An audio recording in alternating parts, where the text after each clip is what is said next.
네, 강프로입니다. 자, 현대차 보겠습니다. 자, 현대차 오늘 3% 빠졌는데 일단 고가인 건 맞아요. 단기간에 상승폭이 좀 많이 나왔죠. 현대차 같이 굴뚝주가 여기 뭐 2월 달에 뭐 거의 뭐 수직으로 상승하는 부분이 있었으니까 고가인 것은 맞아요. 그런데 주식 시장은요, 올라간 놈이 더 갑니다. 그리고 이유가 있죠. 뭐 밸류어 프로그램도 있고 사실상 그 전기차 쪽에서 많이 앞서 있습니다. 그리고 북미 쪽 판매량도 계속해서 증가세를 유지하고 있고 현대차보다 기아가 더 좋아요. 왜 그런지에 대한 내용을 말씀드릴 거고 무엇보다 지금 사도 되는지 먼저 말씀드릴게요. 지금 사도 됩니다. 자, 그러면 현대차를 기준해서 기아차까지 함께 볼 거고 이런 과정에서 얼마에 사야 되는지 그리고 앞으로 추가적으로 어느 정도까지 상승세를 보일 수 있는지 그 내용에 대해서 이야기를 드릴 건데 그 말씀을 드리기 전에 요즘에 하도 입고수들이 많아요. 입만 나불대는 사람들이 많아가지고 제가 인증을 먼저 하고 갈게요. 자, 제가 지금 조회를 누르고 있는 건 조작이 불가능한 화면이라는 걸 보여드리기 위함이고요. 이 화면은 키움증권의 1694번 화면이고요. 자동일지 수익률 비교 차트 화면입니다. 기간은 1월 2일부터 3월 15일까지고요. 그 기간 동안에 내 계좌 수익률은 109%, 2배가 넘어섰다. 3달이 채 되지 않았는데도 불구하고 수익률은 2배가 넘어섰습니다. 그 기간 동안 시장의 수익률은 2%가 채 안 됩니다. 평균 잡으면 1% 초반대예요. 자, 길게 말씀드리지 않겠습니다. 주식시장은 미래 가치를 반영하는 과정에서 가격이 먼저 뜬다. 그런 부분을 이해했을 때 이런 계좌 수익을 낼 수 있다. 사실상 3개월 만에 종목도 아니고 계좌를 2배로 뛰었다? 이런 말 다 한 겁니다. 그리고 제가 계좌 수익을 오픈하는 건 손실난 부분이 다 포함되어 있기 때문에 그렇습니다. 자, 그리고 이 내용을 토대로 제가 구독자분들과 함께 10억 만들기 프로젝트를 진행하고 있습니다. 자, 그러면 제가 어떤 종목을 매매하는지 그 내용에 대해서 이야기를 드릴 텐데 이 내용을 이해를 하시면 장담컨대 다른 종목에서도 계속해서 꾸준하게 수익을 발생시킬 수 있을 거예요. 로직은 하나입니다. 간단해요. 자, 일단 어떤 종목을 하는지 볼게요. HLB가 나오는데 이 화면은요, 키움증권의 0606 화면인데 제가 매매한 타점이 다 나와요. 내용 한번 보겠습니다. 일단 HLB를 가지고 제가 1월 달에 매매한 결과 31%의 수익, 걸린 기간은 대략 한 2주가 채 걸리지 않았어요. 정확하게 하나, 둘, 셋, 넷, 4거래일째 매도가 들어갔고요. 2월과 3월 달에 다시 매매한 결과 하나, 둘, 셋, 넷, 다섯, 여섯, 일곱, 정확하게 7일 걸렸습니다. 매수한 날까지 따져도 2주가 걸리지 않은데 어저께 또 샀어요. 그쵸? 그리고 그런 부분을 다 합쳤을 때 31% 수익 한 번, 18% 수익 한 번. 근데 모든 종목이 다 신고가 구간에서 거래가 됐죠. 그리고 이런 부분을 아까 전에 말씀드렸었던 10억 만들기 프로젝트에서 진행하고 있고요. 소통방에서 다 공유를 하고 있습니다. 자, 그리고 이 내용을 토대로 다른 종목을 어떻게 하는지 볼게요. 오늘 같은 경우에 그래요. HLB 제약, 뭐 서진 시스템, 해성 TPC 이렇게 진행되는데 여기 나오는 특징점은 시장가 매수 8시 50분, 장 시작 전에 다 공유가 됩니다. 자, 그러면 여기서 HLB 제약만 한번 볼게요. 자, 내용 한번 보겠습니다. HLB 제약 오늘 7.4% 상승 마감이 됐고요. 시가 공략이 정확하게 이루어졌습니다. 3550원. 그런데 며칠 전에 제가 19%의 수익을 추가적으로 냈어요. 그렇다는 건 HLB를 보유하고 있었을 때죠. HLB에 물량이 많이 들어가다 보니까 주식 투자를 해본 사람들은 알 겁니다. 그 주식 투자를 안 해본 사람들이 올라가는데 계속 사라 그러는 거지 해본 사람들은 그거 못해요. 무서워서 못합니다. 저도 마찬가지예요. 그래서 제가 종목을 찢어놓은 거예요. HLB와 HLB 제약으로. 왜? HLB는 신약 개발 쪽을 맡고 있고요. HLB 제약은 판권을 가지고 유통을 맡고 있습니다. 이 끝이에요. 그렇죠? 그럼 당연히 상대적으로 낮은 위치에 평가받고 있기 때문에 FDA에 통과가 되면 HLB 제약 쪽은 당연히 수혜를 볼 수밖에 없죠. 이익은 폭증하게 될 겁니다. 그런 상황이 있기 때문에 주가가 먼저 반영해서 신고가 구간으로 간 건데 정확하게 돌파 구간을 공략한 거고 이 구간에도 저는 HLB를 보유하고 있었습니다. 그리고 그런 부분을 소통방에서 다 공유를 하고 있다. 뭐 다른 종목을 보더라도 마찬가지입니다. 뭐 자람 테크놀로지나 그런 종목을 보더라도 자, 보세요. 신고가 돌파 구간에 공략한 결과 하나, 둘, 셋, 3거래일 만에 매수한 날, 매도한 날 포함해서 75%. 근데 돌파한 날이죠. 물론 수익난 종목들을 보여준 겁니다. 하지만 이런 부분이 다 모이고 손실난 것까지 다 합쳐서 아까 전에 제 계좌 수익률 다 확인하셨죠. 그리고 그런 부분을 토대로 제가 10억 만들기 프로젝트를 진행하고 있고 소통방에서 다 공유를 하고 있다. 매매하는 과정에서 너무 어렵다 싶으면 다 소통방으로 들어오시면 되고 무엇보다 돈 안 받습니다. 대신에 채널 성장을 위해서 하는 거니까 구독과 좋아요 요거 부탁드리고요. 상단에 있는 전화번호로 10억이라고 문자 보내주시면 됩니다. 자, 그러면 어떤 종목을 하는지는 뭐 대충 다 확인하셨고요. 그리고 이런 종목을 토대로 우리가 현대차를 왜 봐야 되는지 답이 나와야 돼요. 무슨 이야기냐면 현대차를 제가 집중해서 보고 있는 이유, 그리고 관련된 종목으로 코리아 FT를 집중하고 앞으로 네오오토까지 확장시켜갈 이유가 주식은 미래 가치를 반영하는 과정에서 주가가 먼저 뜹니다. 자, 그러면 지금 현대차에 대한 미래 가치는 뭘까요? 주주 환원이 늘어날 수 있는 점, 그리고 실적이 개선될 수 있는 점, 지금보다 더 좋아질 수 있는 점, 이런 부분이 있습니다. 이 두 가지가 다예요. 근데 이것보다 실적이 더 좋은 종목이 있죠. 기아예요. 그쵸? 기아가 어떻게 됐습니까? 12월 달에 신고가를 갔다. 그리고 현대차는 2월 달에 신고가를 갔다. 이 끝이에요. 그쵸? 이 끝입니다. 그리고 이 내용을 토대로 우리가 볼 수 있는 건 연관되어 있는 종목까지 간다는 겁니다. 자, 우리가 선반영에 대한 이해를 한번 해봅시다. 주식시장은 시세가 올라가는 과정에서 무조건 미래의 가치를 땡겨다 쓰는 겁니다. 그 땡겨다 쓰는 게 어떤 부분으로 땡겨다 쓰냐? 앞으로 좋아질 부분이에요. 그럼 지금 좋아야 돼요? 아니요. 지금 좋으면 앞으로 더 좋아지기가 어렵겠죠. 그래서 주가가 올라가면 더 올라가기가 어려운 거예요. 이게 원리예요, 원리. 근데 이런 부분은 얘기 안 하고 자꾸 뭐 올라가니까 주가 비싸다 그딴 식으로만 얘기한다고요. 그게 아니라 우리가 이렇게 이해를 한번 해보자고요. SK 하이닉스 봅니다. 하이닉스의 주봉을 한번 볼게요. 주봉을 보면 21년도에 고가가 나왔습니다. 21년 초에. 고가는 15만 원이에요. 근데 1년 반 정도 기간이 지나고 나서 23년 초, 그쵸? 23년 초에 HBM 관련된 반도체 관련된 모멘텀, 그쵸? AI 관련된 모멘텀이 터지기 전에 어떻게 됐나요? 최저가를 찍고 반등을 했어요. 근데 이때는 뭐였어요? 반도체 경기가 침체된다는 상황이 확 불어닥치면서 적자 구간으로 빠진 지가 2분기가 지났을 때예요. 근데 주가는 반등하기 시작해서 1년 동안 적자를 지속적으로 유지를 해왔습니다. 정확히 5개 분기예요. 다들 아실 겁니다. 그 적자 규모가 어느 정도냐? 일단 23년 결산은 7조 7천억. 분기별로 조 단위의 적자를 받는데도 불구하고 하이닉스는 7만 원대부터 17만 원까지 100% 이상의 상승세를 보였다. 그러면 이것에 따라서 관련돼 있는 종목들의 주가는 말해 뭐합니까? 그쵸? 한미반도체 10배 올랐죠. 그래서 관련돼 있는 종목들을 해야 된다는 거예요. 그리고 실적이 좋은 종목을 찾아다니지 말라는 겁니다. 그게 핵심이에요. 계속 봅니다. 현대차를 보면 앞으로 좋아지는 상황을 먼저 땡겨와서 대입을 했을 때 주가가 올라가요. 여기다가 하나 더 하죠. 저 PBR 관련된 내용이 있는데 저 PBR 관련된 내용은 기대감만 심어주지 기대감 이상의 무언가가 나올 것을 전 기대하지 않습니다. 그런데도 불구하고 저는 현대차와 기아를 토대로 관련돼 있는 종목들을 매매를 할 거예요. 왜? 나는 돈을 버는데 기대감만 있으면 되니까.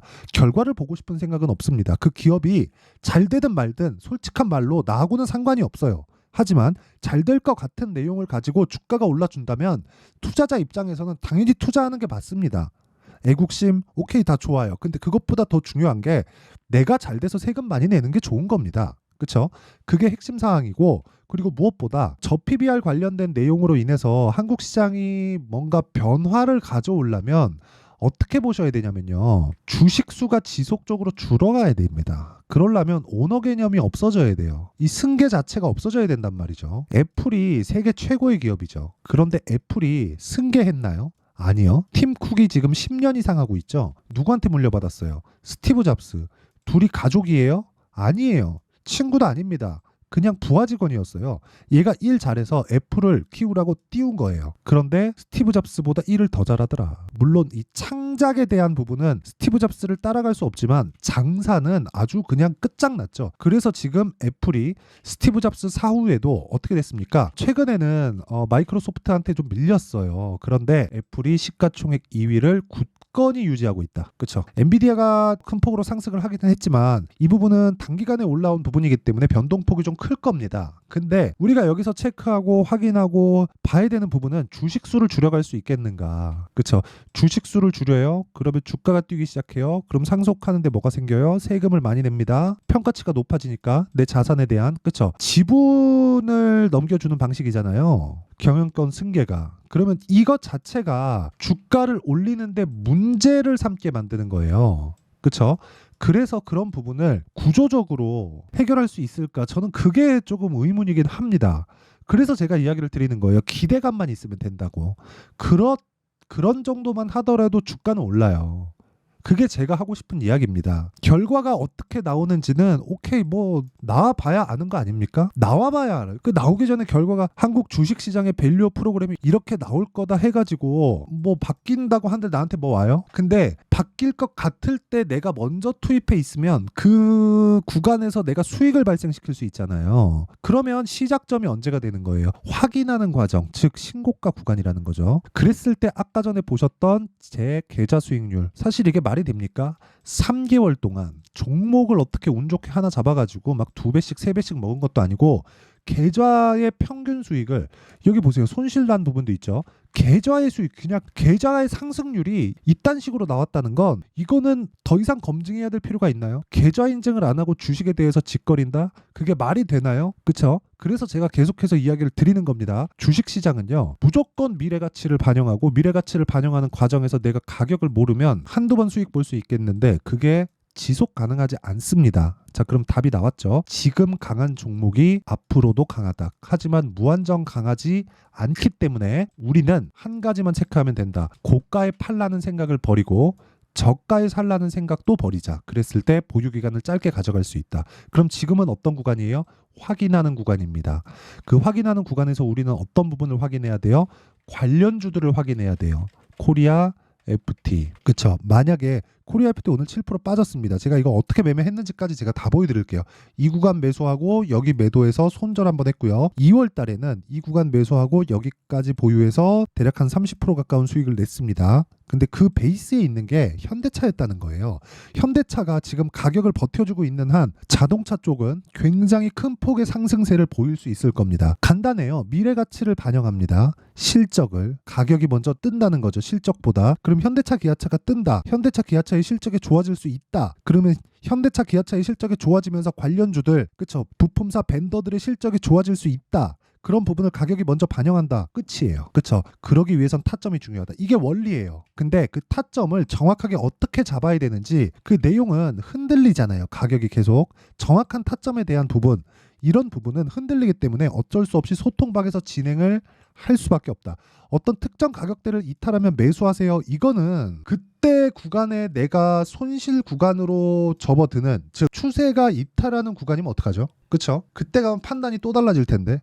그래서 이야기를 드리는 거예요. 실시간 타점이 필요하면 소통방에 들어와서 어떤 식으로 가격 잡는지 보고 배우고, 여긴 다 무료로 진행하고, 그래서 구독과 좋아요 요거 눌러주시고 상단에 있는 전화번호로 10억이라고 문자 보내주시면 되고, 원리에 대한 부분은 제가 지금까지 말씀드린 게 다 원리에 대한 부분입니다. 이런 것에 의해서 주가가 올라가는 거고, 그리고 빠지는 거고, 그리고 가격이 형성이 되는 거예요. 그쵸? 자, 그럼 내용 정리 한번 할게요. 주식시장은 미래가치를 반영하고 미래가치를 반영하는 과정에서 가격이 먼저 뜨기 때문에 가는 놈이 더 갈 수밖에 없다. 그러면 지금 가는 놈들이 3, 4, 5월 달에 주도주가 되는데 시장에 의해서 약간 빠르고 늦고의 상황이 발생할 수 있어요. 그럼 그런 과정에서 우리가 어떻게 해야 돼요? 어떤 종목을 어떻게 분류할지 그 내용에 대해서 이해하는 게 중요한데, 그런 부분을 이해시켜 드릴 테니까 영상 끝까지 시청하시고요. 모든 분들이 성공 투자하셨으면 참 좋겠습니다. 자, 24년도가 돼도 여전히 시장은 녹록지 못합니다. 이런 상황이 벌어지는 건 어쩔 수 없습니다. 이런 상황에서도 수익이 나는 종목들의 구조는 변하지 않습니다. 즉 대시세 종목에 대한 구조는 변하지 않는다는 거고, 실제 제가 소통방에서 지속적으로 이야기를 드리고 있는 내용도 대시세 종목이나 시장 주도주를 공략하는 건 철저하게 가격 분석을 하라고 이야기를 드리고, 가격 분석 이후에는 이슈에 대한 파악, 그리고 이슈를 파악하고 나서는 다시 내가 얼마에 매수할지 그 타점에 대한 부분을 지속적으로 언급을 하고 있습니다.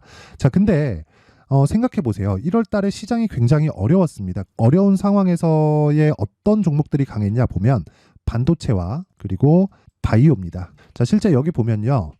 HLB에 제가 실제 매매한 내용을 띄워놓고 보여드리고 있는데, 1월 22일부터 매매를 시작해서 4일 동안 31%의 수익 마감이 됐고요. 그리고 여전히 신고가 종목입니다. 자, 그리고 그 다음 어보브 반도체, 이름을 보시다시피 반도체 종목이죠. 그리고 AI 반도체는 지속적으로 강세를 보이고 있습니다. 이 종목도 신고가를 먼저 달성한 이후에 제가 21%의 단기간에 21%의 큰 수익을 내고 마감이 됐습니다. 다시 재공략을 준비하고 있고, 이런 부분은 소통방에서 다 공유를 해드립니다. 자, 그리고 그 다음 코세스. 자, 코세스 같은 종목 종목도 당연히 그쵸 신고가 종목이고요. 그리고 반도체 종목입니다. 이 종목도 영업일 기준에서 이틀 동안 대략 한 15%의 수익 마감이 됐습니다.